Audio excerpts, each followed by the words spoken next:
Mara Makamis we are looking at today, actually Mara Makom for the next couple of times, is from Messeches Kuttim. Messeches Kuttim is one of the Mesechtos Ketanos. Mesechtos Ketanos are a series of Mesechtos of Braisos, some of them which have some limited amount of Gemara. At the end, a Messeches Moshasim. At the end of Messeches Avodah Zarah. At the end of Messeches Avodah Zarah, that volume you have some quite a few blot actually. About 60 some odd of Mesechtos Ketanos. And the one we're looking at today, shockingly enough, is called Messeches Kuttim. And it is on Samach Alpha base, according to the standard pagination in the Vilna Shas.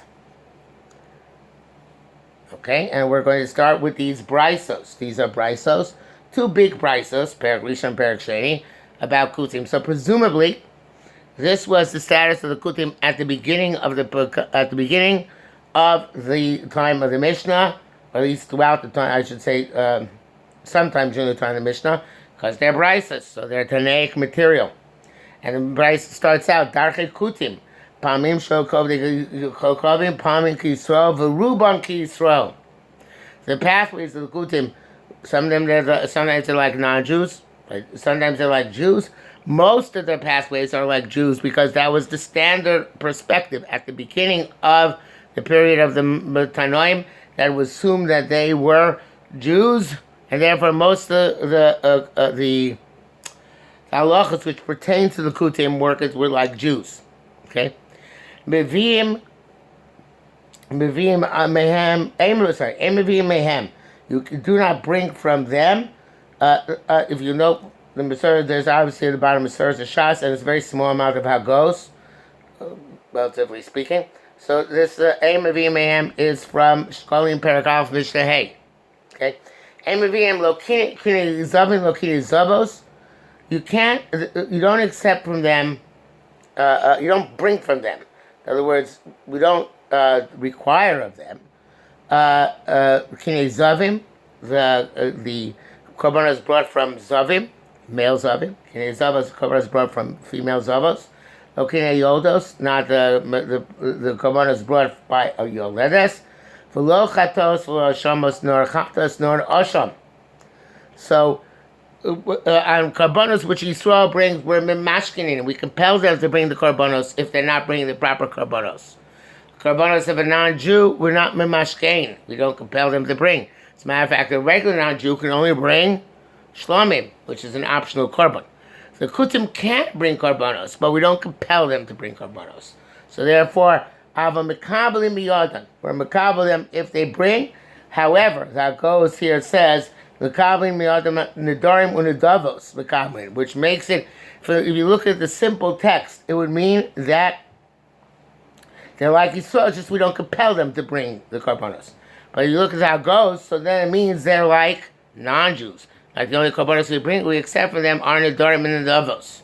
I made a big mistake before, a few moments ago. I said Goyim can bring Shlomim, they can only bring Olos. Sorry. Olos, not Shlomim. So they're not allowed to bring Shlomim. So they can only bring Olos, and and evidently it seems from the language that goes also that from Kuttim you only makabel Olos, which puts them in the status of a non-Jew. Okay? Yeah. Otherwise, you'd have to ask the question: if they're like Yisrael, why are we not chayiv them to bring? That is correct. Yes. Okay. So we start. That's the first halacha. Ein mekanim. So ein mekanim sounds like sorry. Ein maknim mosa. Mechuber lekarka. You can't sell them something which is mechuber lekarka, which sounds again like non-Jews.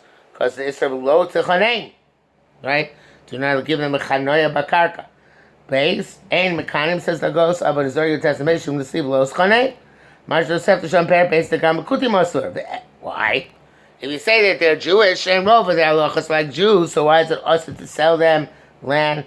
The shatam mishum the chashidim kol lo v'gachavik kmo klei zayin the sefer them flourish shatam bagmara. So he says it's possible that really, theoretically, you could sell to the Kuttim. But we're afraid that the Kuttim are going to turn around and sell them to Goyim. And therefore, because although we might consider them Yisrael, they don't consider us Yisrael. necessarily. So therefore, they might turn around and sell the karka to a guy. They don't consider us Israel. Well, Kuttim consider themselves authentic Jews, not us. But they just don't have for themselves the history of selling land in Eretz Yisrael. Right. That's a drush of Chazal. Right? Lo tchaneim, lo titenim chanaya b'karka is means is a drasha. So why should I hold that drasha?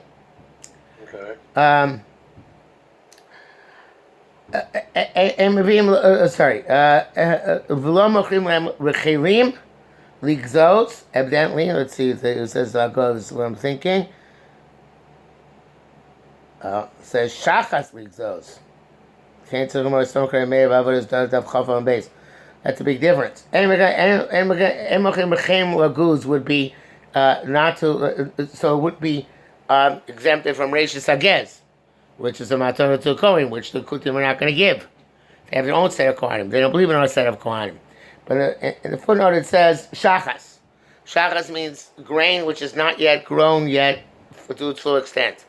And then the issue would be that they're going to mafkia from it Trumos and Maisros, which is that. And because the grain is not yet heavy shlish, it's not yet of its of its growth, and it's not yet chayiv in trumas and maisos. I might say it's okay to sell it to them, right? So no, you can't sell them shachas because it's not going to take trumas and maisos from it. So lo shachas laguz lo slowly tzor, and goes without saying that once it's grain, you can't. They don't sell them to harvest.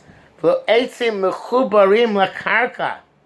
And not trees which are connected to the ground, again, evidently because of Chuvas and Mamaisos.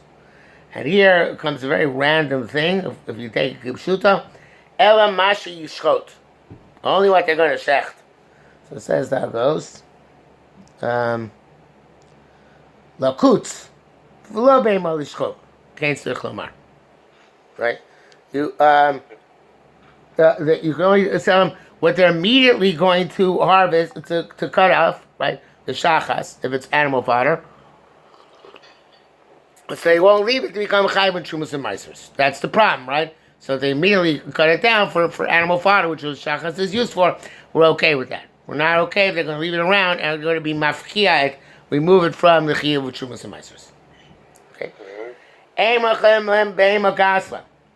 So this is also halacha like a non-Jew. You're not allowed to sell non-Jew a large animal because it might do malacha with it on Shabbos, right? And here he says here, so he says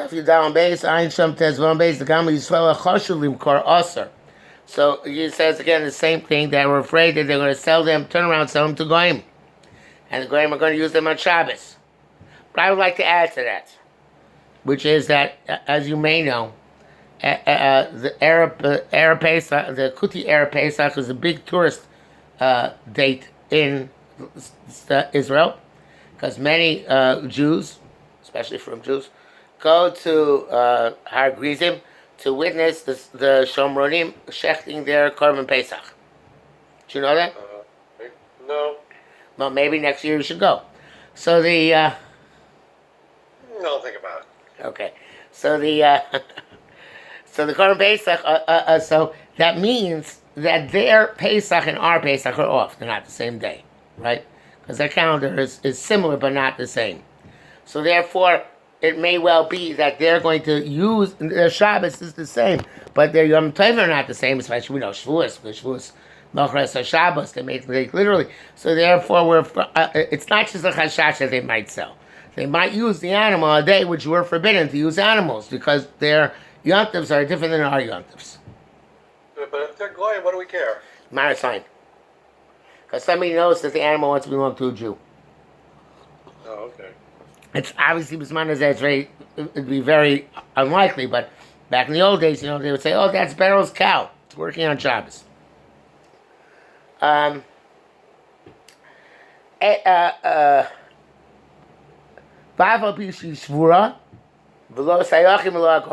though it's broken, you can't sell it to them because they might come to use it in work anyway, and you can't sell them young donkeys nor young cows. You can't sell them one which is broken irrevocably. In other words, that it's never going to be able to work again. It says here involved Rabbi Yerusham without a base and Tezayin Av in Messeches Kuttim. Ein morchem kli zayin v'lo kol davar sheyesh bo nezek l'rabim. You can't sell to them weaponry and anything which they can damage others. So obviously they're not trusted from this perspective either to not abuse them, or more likely again, we're afraid they're going to turn around and sell them to goyim, and the goyim are going to use them in an inappropriate manner. Okay. Ein mesianosam v'lo nosim mem noshim. You can't marry them, nor you can't marry them, nor you can't marry a Kuti woman, nor can you marry off a Jewish girl to a Kuti man. It's the opposite order, but yeah. Okay. First one is to give your daughter, and the second one is to take their daughter. Okay, sorry. Avomalvin v'loyvin oisam beribis. But and they're not considered to be achicha, so they can you can loan them and borrow from them at ribis. That's a bit strange the way he puts it here. Let's see what the Gra, he says here. Messeches Ayin Bakra Yerodei Asim Kufnun Test Yivgimul Dalet. So I'll take out my trusted Yerodei from right behind me. So here in the Shulchan Aruch it says, Kuttim yeshlem din mumar lavodas kochavim. A Kuti has the din of a mumar lavodas kochavim, which means Jewish, but totally off the derech. Okay. Hakaroim elam din mumar. Karaites are not. V'as lavosim beribis. So it sounds like a Kuti, you're allowed to be malva beribis, because he's totally off the derech. But so because you look in the previous sit base. Says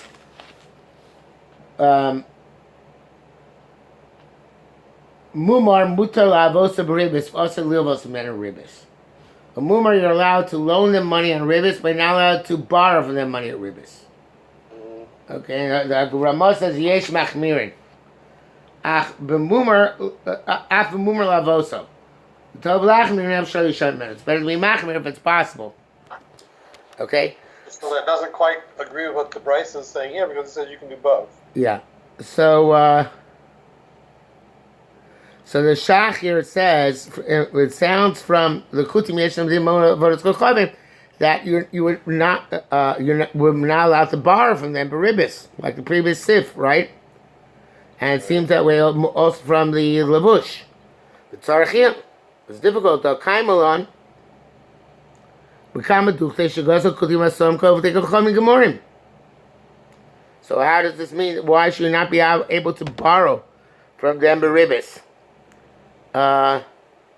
So he goes on here at some length, and he does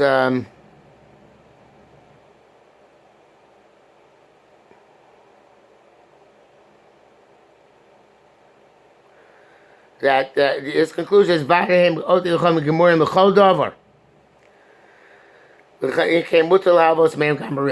he rejects the simple meaning of the Shulchan Aruch.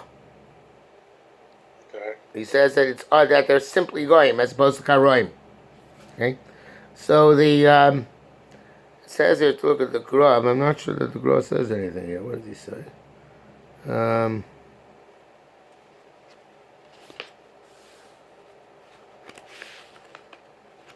Let's take a look at the Gra. I'm the Gra here. There, see, it's looking to see if we can go. It's down, yeah.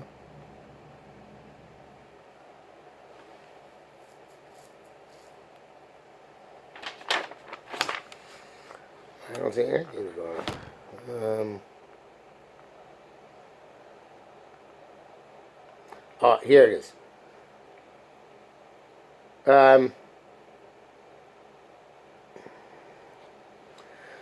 So it brings down a Yerushalmi, which obviously we're going to have to find at some point.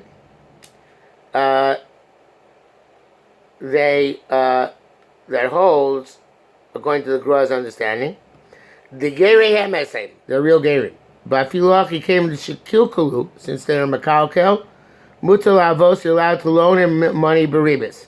Messeches Kuttim, that's what it says. Something or other. Kuttim, Siv Gimel. Messeches Kuttim, Siv Gimel Kuttim. Are yesh lemdim mur lavodas kochavim. Avolilos mimenu osur kanal disraelu. So the Gra says they were geyser on them lios kukerim goyim gemurim. They are not goyim gemurim. They're a geyser on them to be like goyim gemurim. That's the Shulchan Aruch's perspective, not like the Shach, and therefore you cannot borrow money from them beribis. So we have a fundamental machlekes here in Psak between the Shach and the Gra. Did they cancel their Shem Yisrael, or did they give them a gozer that they should be treated as goyim? So, I guess there are quite a number of nafkaminas, right? If a Kuti wants to be Megayer to become a Jew, so if he's din as a goyim, he's got to. If they were gozer alav, then he just kaviyachol used to be choser b'tshuva before Beit Din or something. Is this Right. Hashlachot here? Right. So from the Messeches Kuttim, which is Brisa, so it's not conclusive. It sounds like they're goyim gemurim, right? Because Malvin v'Lovim and beribis. Yeah. Okay, but that could also be part of the Gzeira. It's bidoichat to say that, but you could theoretically say part of the Gzeira is that you would be can also be loving from them beribis. But it's a mixture, and that's the first statement in the Brisa. Right. And look at the next statement, right? Mm-hmm. Okay, so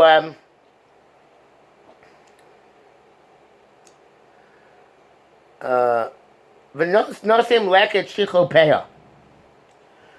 There's a mitzvah to you. I don't know to what extent the mitzvah is. If it's mamish d'oraisa, but you give them leket shichopeya. V'yesh shlohem, and they also the concept of shichopeya. It should be leket shichopeya. And the what? Keep going. Right. They're believed on leket shichopeya. But here, b'shaiton, at the time when when it's out in the field. No, my only b'shaiton, at the time when it's supposed to be given. Here, change on the side to b'shnoso. So in our go series says, leket shichov k'kumar peirush t'noi b'sholahem ve'im ne'monim I'm peach k'verches mishtabei tzorchumar d'mar she'ochlim b'atzmam gamken b'menu.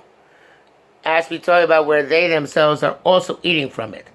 Why? Because otherwise we have a principle that bli meiser. They're eating without meiser as well, so we can see it's like a shichopeya. Kuttim are suspected of being over lifnei iver because lifnei iver again it's a drasha, right? Pashup Shan, the pasuk is don't put a stumbling block in front of a person who's blind is going to stumble over it, right? Mm-hmm. So the idea that lifnei iver means don't cause somebody else to commit an isser is a drasha. So they don't hold of lifnei iver. So since they don't hold lifnei iver, so therefore you can only eat the leket shichopeya without taking up trumas meiser. You see the guy eating the leket shichopeya without taking up trumas and meisers. So I mean b'shaita, right? At its time when it's clearly demarcated as leket shichopeya in the field, and you see the kuti eating from it without meisers, then that he's believed, or rather, we assume that it's leket shichopeya, and therefore you're allowed to eat it. One second. Okay, and but the same tevel could be parents, so they go chachamim.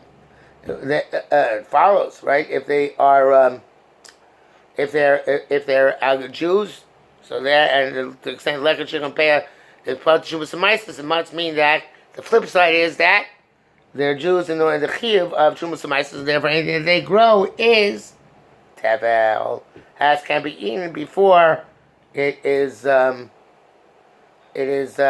meiser. But there's a problem here because it says same tevel keperos of the kochavim. Right. So that's very difficult. What do you mean? Be'er Sov Dichom are not Tevel. So here it doesn't seem to address it in the footnotes. But what I assume it's saying is that if a guy grew land and we hold that Eretz Yisrael can't be owned by goyim, right? I forget the lashon that the Gemara's language in expressing that thought slips my mind. Ein, I think it's Ein Kil of the Chachamim Eretz Yisrael Lafkir Min HaTrumas U'Maasros, but that's not precisely what it is. What? No, that sounds right. Yeah. So Ein Kil of the Chachamim means that they be tevel like the land of Ovi Chachamim, according to that opinion in Eretz Yisrael. Well, I think L'Alacha, we do hold it in sponsor, right? Yeah, we do hold sponsor. B'Shai Zan is everything the Rabbana. Okay, I think we'll stop here for today because my voice is, as you can tell, is not at its top beautiful range as usual. So we'll stop here and we'll continue with this next week. It's good stuff. Okay.